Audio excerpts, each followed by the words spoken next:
Bonjour à tous, je suis Yvan de Relière. Je suis l'auteur de 3 romans maintenant. Soleil de sang, qui est sorti en 2018. L'Iparis 312, qui est sorti en 2020. Et pour 2021, le 20 janvier 2021, est sorti Les Invisibles. On m'a posé beaucoup de questions, par internet ou par mail, à propos des Invisibles. Je vais essayer d'y répondre. Les Invisibles, pour reprendre un petit peu ce sujet qui est commun aux 3 livres, c'est comment faire face à un monde plus fort que nous. En gros, ça se résume à ça. Il faut aimer les histoires sombres, la science-fiction un petit peu noire. Euh, on est sur une histoire assez violente, on est en pleine guerre civile, et en pleine romance. Donc si vous voulez une romance dans un contexte noir et sombre, un autant n'emporte le vent du futur. Ce livre est fait pour vous. Voilà. Je voulais pas raconter un livre purement guerrier, purement d'action. Non, pour moi, la vraie histoire, avant tout, dans Les Invisibles, c'est une histoire d'amour. C'est important, c'est même le cœur de l'histoire, l'amour, dans un contexte extrêmement sombre. Alors c'est vrai que ça fait un peu le yin et le yang, le trait noir avec la lumière, etc. Mais ça, c'est la vie, hein.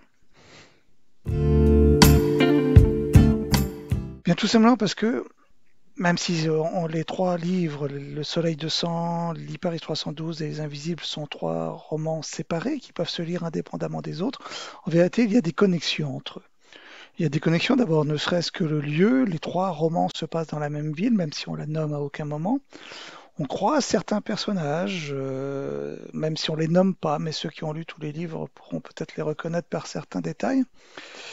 Et puis, si on lit l'ensemble, il y a quand même non pas une unité d'histoire, mais une histoire de fond qui pourrait commencer avec Soleil de sang et se terminer avec Les Invisibles. Donc en vérité, avec Les Invisibles, je conclus cette histoire que j'avais commencé avec Soleil de sang. Mais encore une fois, on peut lire les 3 livres séparément. On n'a pas obligé d'avoir lu l'Iparis 312 ou Soleil de sang pour lire Les Invisibles.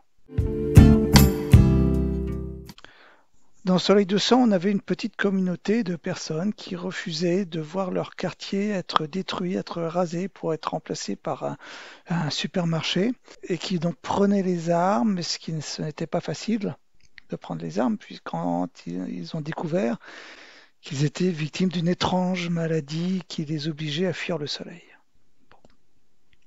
Dans l'Iparis 312, on a là aussi une autorité supérieure. Là, en l'occurrence, c'est un pouvoir fort qui s'installe, un pouvoir policier, qui va prendre un peu le pouvoir. On est au tout début d'une dictature, les premiers jours, les tout premiers jours.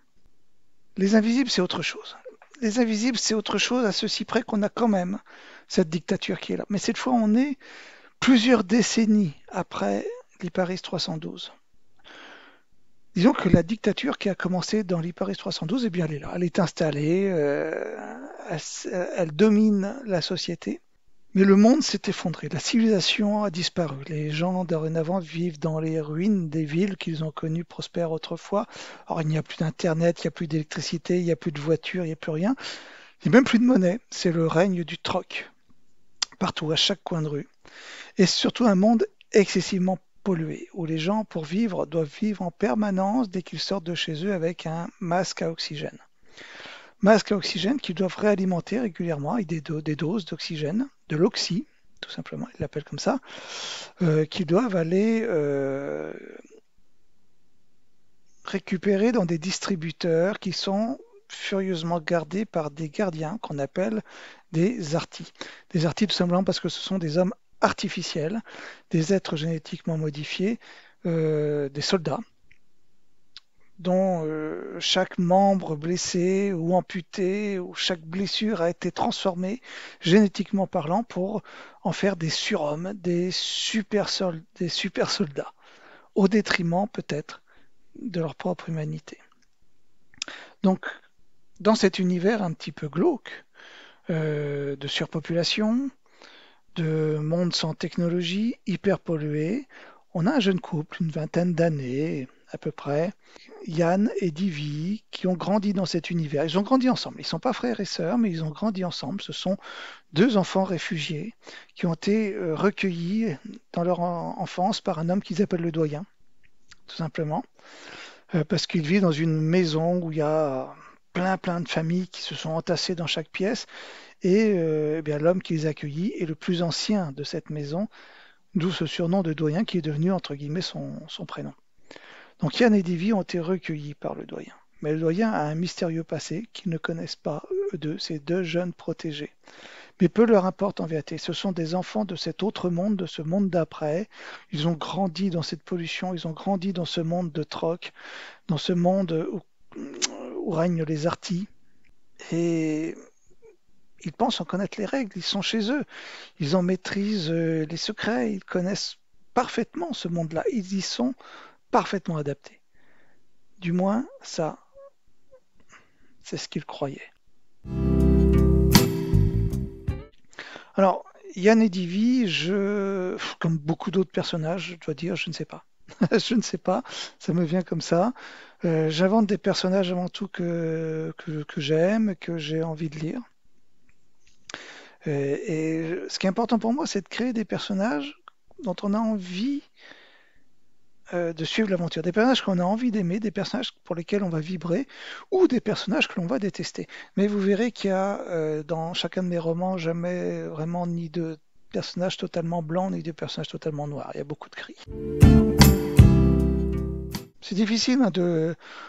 Voilà, c'est un peu comme nos enfants. On ne peut pas dire qu'il y en a qu'on préfère à d'autres. Maintenant, c'est vrai qu'il y a des personnages pour lesquels on a eu le plus de plaisir à écrire et qui nous ont apporté plus de joie, ou plus de peine quand on les a tués. Parce qu'évidemment, on en tue quelques-uns de temps en temps. Euh, Personnellement, vous verrez, j'ai beaucoup aimé le personnage de Petite. Voilà.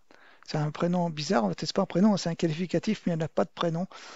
Tout le monde l'appelle ainsi Petite. C'est une ado débrouillarde qui, elle aussi, parfaitement adaptée à ce monde-là, mais pour lequel il va arriver bien sûr beaucoup de péripéties, vous verrez. C'est un personnage secondaire dans le roman, mais un personnage fondamental. Alors, je suppose que par le terme gros, on suppose un livre épais, un pavé de 3000 pages. Non, j'aime pas, je suis pas capable d'écrire des gros livres. Peut-être qu'un jour j'y arriverai, mais là je sais pas. Je sais pas. Moi, j'ai une écriture rapide, faite de petits chapitres qui s'enchaînent, où les actions s'enchaînent. Ça se lit vite. Si j'en crois les correcteurs qui ont travaillé pour moi et que je remercie, j'ai une écriture qui est fluide.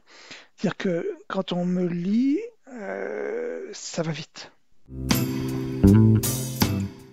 Alors pourquoi de la SF? Alors de la SF ou de la dystopie ou de la art science-fiction comme vous voulez, c'est un petit peu l'univers dans lequel j'aime travailler. Tout simplement parce que c'est un petit peu le reflet angoissant de notre époque aussi. J'imagine un petit peu comment pourrait être le monde si on ne fait pas attention. Voilà. J'aime bien commencer l'écriture en sachant où je vais, donc je suis contraint. Je m'astreins en tout cas à écrire un plan du premier chapitre jusqu'au dernier, sachant que ça c'est l'expérience. Le plan en question, je ne le suis jamais. C'est-à-dire, oui, je fais un plan, ça me donne un fil directeur, ça me donne un but, un final vers lequel aller, mais bien souvent, c'est l'écriture qui me guide et je fais plein de détours pour me revenir sur le plan, pour me rattraper, pour repartir, pour aller ailleurs et revenir et aboutir normalement là où j'avais prévu, normalement. Eh bien, curieusement, j'ai mis très peu de temps. Enfin, très peu de temps, tout dépend, bien sûr. Il y a peut-être des gens qui écrivent beaucoup plus vite que moi, hein. Non, mais sérieusement, j'ai mis 6 mois. Le premier, Soleil de sang, j'avais mis 2 ans à l'écrire. Alors même plus que ça, parce que la genèse même, j'ai fait une vidéo là-dessus sur mon site et sur ma page YouTube sur les origines de Soleil de sang, regardez là. Mais c'est vrai que l'origine de Soleil de sang, ça remonte à il y a 30 ans. Voilà. Mais à partir du moment où j'ai commencé à écrire vraiment Soleil de sang pour en sortir le livre, eh bien Soleil de sang, j'ai mis 2 ans. L'Iparis, j'ai mis 1 an à peu près. Bon, Les Invisibles, j'ai mis 6 mois. Ça veut pas dire que le prochain, je mettrai 3 mois. Je m'inquiéterai quand même après sur le temps que j'y passe et sur la qualité que j'y mets. Mais c'est vrai que plus on écrit, c'est ce que je disais aussi aux gens qui me demandaient un conseil pour se mettre à l'écriture. Eh bien, plus on écrit, plus on a envie d'écrire et plus ça devient facile. Donc je suis pas surpris d'avoir mis peu de temps à écrire finalement Les Invisibles. Ouais. Je dirais des trois livres que j'ai écrits, c'est peut-être le plus violent. Donc je dirais, allez, c'est un livre pour ados et vieux ados, 70, 80, 90 ans, c'est plus. Non, vous pouvez le lire à n'importe quel âge, mais je dirais en dessous de 14 ans, ça dépend des caractères, mais c'est pas recommandé, quoi. Dans chacune des parties, on a des éléments d'action dans le décor ou dans les personnages qui sont différents. À la fin de chaque partie, il me semblait qu'il y avait comme une ellipse. euh, on faisait un bond dans le temps ou dans l'action, qui nécessitait que l'on parte sur autre chose. Alors le style d'écriture, bien sûr, reste le même, l'histoire est la même, mais ça m'a semblé nécessaire à l'écriture. J'y avais pas du tout pensé à ces trois parties au départ quand je me suis lancé, c'était pas prévu au plan. Et puis, bah, c'est au moment de l'écriture, je me suis dit, ah quand même, l'enchaînement des chapitres, là, ça va pas.